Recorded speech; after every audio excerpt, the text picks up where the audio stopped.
குழந்தைகளே, நம் காது எவ்வளவு அற்புதம்னு தெரியுமா? காதுக்குள் ஒரு சிறிய தாளம் போல் இருக்கும். அதுதான் காத்தட்டுப்பலகை, ஈர்ட்ரம். அது ஒவ்வொரு சத்தத்தையும் பிடித்து நம் மூளைக்குச் சொல்கிறது.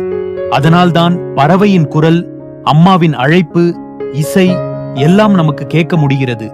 ஆனா சில நேரங்களில் நம்ம காது தானாகவே ஒரு சத்தம் எழுப்பும். அது ஊம் என்று புழு பறப்பது மாதிரி இருக்கும். ஆனால் உண்மையில் அங்க புழு எதுவும் இருக்காது. இதத்தான் நாம காது சத்தம் என்று சொல்கிறோம்.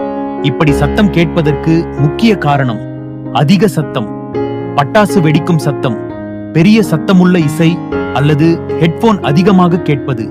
இவையெல்லாம் அந்த சிறிய தாளத்தை, இயர்ட்ரம், சோர்வடையச் செய்யும். அப்போ அது ஊம் என்று ஓசை எழுப்பும். ஆனா கவலைப்பட வேண்டாம். பெரும்பாலும் இந்த சத்தம் சில நிமிடங்களில் தானாகவே மறைந்துவிடும்.